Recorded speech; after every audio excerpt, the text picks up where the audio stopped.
Yo, what's up, guys? What is going on? Welcome back. Hope y'all are doing well. France versus Spain semifinal. It is super late right now. I am tired, and I just want to do a little quick recap. But I have plenty to say. I don't know if I'm going to say it all, but I have plenty to say on this game. I was livid when I was watching this earlier. I left right before maybe a couple minutes, but the game was already done. The game was already done. I didn't need to watch the whole game. Maybe 2-3 minutes before. I didn't think there was going to be like a Hail Mary and France was going to score because France did not want it. They didn't seem that they wanted. If anything, towards the last, what was it? I think 70th minute that you saw Spain winning 2-1 and they were attacking. It was France that was just falling back. From time to time, maybe you saw France attacking, doing something. It's like they want to get the equalizer and they want to go all the way into extra time and then hoping to go into penalties. I think that was the strategy. I think that's what Deschamps was trying to do. Trying to go into the penalties and hopefully we're going to win it in penalties. Like horrible. Like taking out, like you have to take out Mbappe. First of all, I think Mbappe shouldn't have played this game. He should not have played this game. Judging from the last game that they played, the quarterfinal, against Portugal, he shouldn't have played. I know he was not wearing the mask, and at the beginning you saw him. He seemed a little bit more comfortable. He seemed clean. He seemed excited. I don't know why you could tell that he had this spring to his step. Maybe perhaps because the whole French team was playing brilliantly for the first 10 minutes, right? And then the goal came. I mean, superb goal, the center from Mbappe, and there was so much space. There was so much space on that left flank for Mbappe to do whatever he wanted to do. He had new cleats, new boots, whatever you want to call it, and he was just flying through, and the space that they were giving him. I thought this was going to be the first upset for Spain. I thought this was it. This was when France was going to come out and shine. Boy, was I wrong. And then putting him against Jesus Navas, too. That was another thing. I was like, what is Spain thinking putting him against Jesus Navas? Now, again, you would have Ruiz, you would have Rodri, you would have Olmo, like double teaming Mbappe. So it wasn't just always Jesus Navas, but a lot of time it was. And there's no way you're gonna put a 38, 39-year-old. It doesn't make any sense. And I thought that was going to be Spain's demise. That was going to be their downfall. You saw Jesus Navas. I don't know if he got injured, but obviously I think he got injured. He probably pulled the muscle. I don't know, but he had to come out. And Vivian came in. And when I think about it, I mean, when Lamine Yamal scored that banger of a goal, that was it. Like, the French team was stunned. The whole nation was stunned. I did not expect that because France was playing good. They were doing well. Everybody looked on point. Everybody. And then that goal. I mean, you can't take... What can you say about that goal? I was floored from that goal. That was such an awesome goal. Well, who was it? It was Rabiot. I mean, he took Rabiot to one. Like, the whole earth just shifted when he did that move. Rabiot, and in back of him, I think it was Saliba or Tchouaméni, just left them to one side and then just placed it. The detail of that pass, and it wasn't even a powerful shot. It was pretty much just like placing it, like with his hand. Beautiful, and hitting the post. I mean, what more do you want? What an exceptional goal. What a beautiful goal. Amazing. You could go on about 16-year-old. I don't want to get hung up on that fact. I know it's a very important fact. But what an amazing goal. And after that, that's when you saw like, oh, hold on a second. This is not going to be what I think it's going to be. I thought for a second that France were going to take this game. I know Spain come back and then they get that second one. What was it, in the span of 4 minutes, I think it was? And Tchouaméni, I'm sorry, that was way too easy. What the hell, dude? It almost seemed like he did that on purpose. There was no way with his right foot he was going to do anything. Of course he was going to hook it in. Of course he was going to bring it in. He got beat too easily. Tchouaméni got beat too easily by Dani Olmo. That should never have happened. That should have been just a 1-1, and we were having a great game. I was happy with that. Of course, I didn't want the goal from Spain, but I was happy with that up until that point. I said, oh, man, this is going to be such a great game. Both teams look good. Again, congratulations to Spain. I don't want to take anything away from them.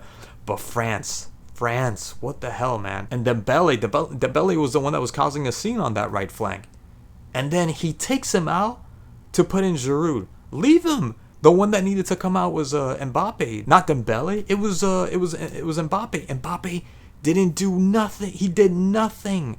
Absolutely nothing. He couldn't do anything. He couldn't get past anyone. He couldn't dribble. He couldn't shoot. God knows how many chances he tried to shoot and it just went out wide. It blocked someone. He was having he was just abysmal. He shouldn't have played. All that talk about, what was the latest thing about politics that the youth need to go out and they need to reform, they need to like change things. Then something about his brother, the mask is bothering me. The last game I was tired. Bro, how many more pretexts? Like, just play. It was such a great match. You had so much space in the beginning. When is it gonna get like? Oh, when I go to Real Madrid, like it's like he's got Real Madrid on his mind. He's got something else but this game on his mind, and he's the captain.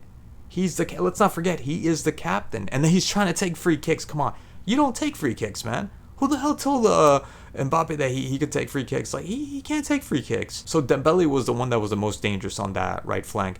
And you take him out and you put in Giroud. No, leave him. Mbappe, you take him out. Giroud and Barcola. Barcola came in and pretty much he showed him what he needed to do on that left flank. And what happened? Obviously, they put Mbappe as a number 9 in the middle, and of course he can't play as a number 9. He slowly drifted back to the left flank, and it was him playing, trying to combine with Barcola.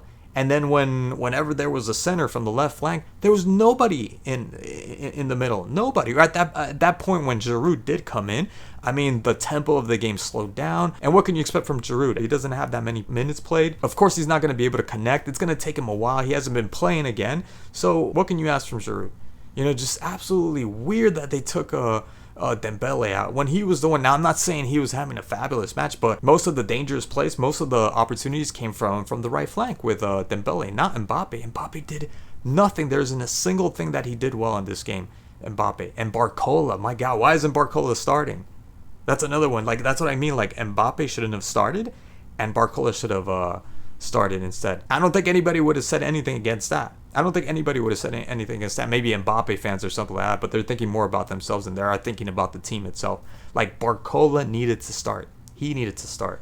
Tchouaméni, you know, I don't think he had a horrible match or anything, but like it felt like he was playing too back. And N'Golo Kante, I mean, what can you say? Like, you know, he did what he could. He did the best that he could. Like sometimes it seemed like he was trying to play as a number 9, just like in the Poland game.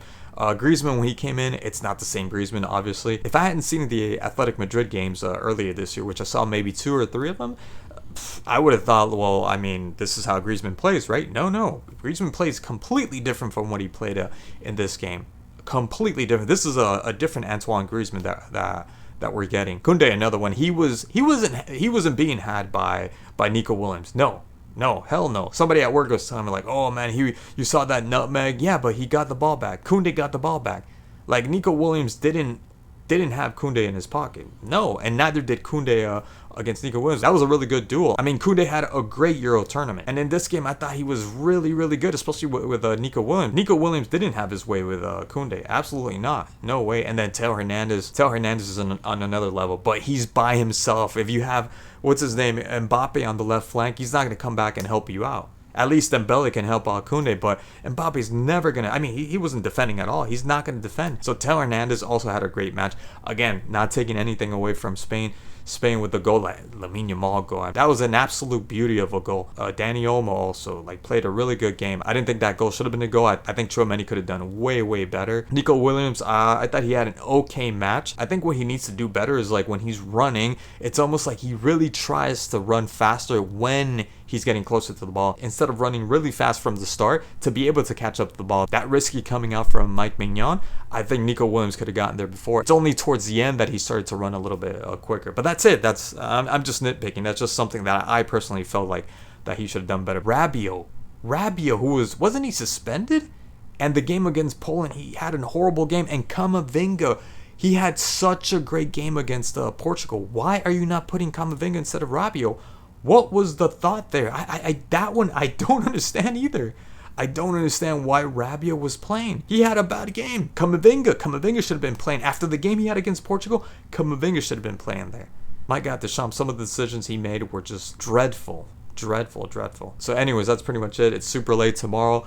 England versus Holland. I'm really crossing my fingers. Holland, really want them to win. I think it's high time that they win something. It's been such a long time. I know the same thing could be said about England, but England, someone's got to cut this lucky streak. Enough is enough. I don't want England to win anymore. Yeah, Holland all the way. Anyways, guys, as always, thank you so much for watching, and I'll catch you guys in the next one. Peace.